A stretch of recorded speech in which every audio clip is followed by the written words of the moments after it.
so I didn't invest too much emotion into the marriage. Even though I knew my husband was falling in love with me through our daily life together, I chose to ignore it. For 4 years, he was unwavering in his devotion to me. I don't know when it started, but I began to look forward to his messages, to listen to his little ramblings about nothing. The past I had stored away with Caleb in that drawer didn't seem so important anymore. Living a quiet, simple life like this was good enough. Even then, I felt I hadn't fallen in love with Mark, until the earthquake in Silver Creek. I knew Caleb had gone there after he left. The moment the news broke, my heart felt like it was being squeezed, and I couldn't breathe. I immediately applied to join the rescue team heading to the disaster zone. I was in such a rush that I forgot it was mine and Mark's wedding anniversary. When I saw Caleb safe and sound standing in front of me, all the emotions I had suppressed erupted, and I rushed forward to hug him. What I didn't expect was that someone would record it. Mark found out about Caleb and me. But so what? I hadn't done anything to betray him. I was just helping Caleb out because of our old history. At the time, I even wondered when Mark had become so unreasonable. But his anger lasted longer this time. Before, he had always been able to talk himself out of his moods. Something had changed. He started avoiding my touch, stopped cooking for me, and no longer sent me messages about trivial things. One day, I even noticed he had taken off his wedding ring. That was the first time I felt panic. It was like something was slipping through my fingers like sand. I tried to make amends. So I took him to the class reunion. My intention was to put his mind at ease. But Caleb drank. He had gotten drunk once in college, and the allergic reaction was so severe he had to be hospitalized for days. I was a doctor. I couldn't just stand by and watch something happen to him. With that thought, I chased after him. It was the biggest regret of my life. Mark asked for a divorce. It wasn't a joke. He was so serious it scared me. He asked, "Why can't I have a love that is whole and devoted?" It was then that I suddenly remembered he was always the one who wasn't favored. His mother favored his brother, and I, without realizing it, had also ignored his feelings. He moved out. Sometimes I'd wake up from a dream and, seeing the empty house, I couldn't stop myself from messaging him. I had grown so used to his presence. If Caleb was the regret of my youth, then Mark was the happiness that was right in front of me. But it was no use trying to win him back. For someone with such a gentle nature, he was incredibly firm about the divorce. He wouldn't reply to my messages or accept my gifts. Even when I stood downstairs from his apartment with flowers, he just calmly told me that everything I was doing only reminded him of Caleb. I felt like a caged animal with no way out. No matter what I did, I couldn't get any closer to him. The day Caleb's father showed up, I instinctively pulled Caleb behind me. His father had caused trouble at the university before. He was a gambling addict capable of anything. The moment I saw Mark after protecting Caleb, I knew it was over between us. I signed the divorce papers, and my heart felt like it had been pierced by a sharp blade, the pain so intense I couldn't breathe. After we divorced, Caleb came to find me. He cried and asked if we could be brave and be together. I looked at his face, which hadn't changed much since college, and felt a sense of disorientation. Did I really still love Caleb? Not necessarily. It was just my parents' opposition, the abrupt end to our relationship that left me feeling resentful all these years. But I understood it all too late. Mark's departure was entirely the consequence of my own actions. Later, a woman appeared by Mark's side. They got along wonderfully, and I hid in the shadows like a voyeur who couldn't bear the light. He seemed to have completely moved on from me. Along with his family, he had found peace. He had become a better version of himself. Whenever I fall asleep, I dream of all the little moments Mark and I shared. I see his disappointment in the face of my coldness and how he would pick himself back up again. I was so awful back then. A sincere heart was offered to me, and I always looked right past it. After they got married, I called Mark once, but when he answered, I was speechless. I couldn't bring myself to offer congratulations, and I knew there was no chance of winning him back. The moment I heard his wife's voice, I hung up the phone like a deserter fleeing the battlefield. I covered my face, tears streaming down. He is very happy now, but in that happiness, there will never be a place for me again. I was about to beat Wolf to his good moaning. Yeah. His good morning. Alright, I'm gonna hit a raid. I'm gonna raid Snips Blair. She was in my chat the other night. She's playing Arc Raiders. So Sime has recommended her, so we are gonna do it.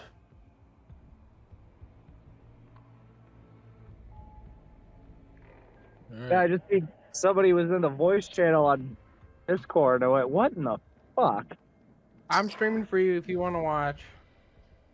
Where at?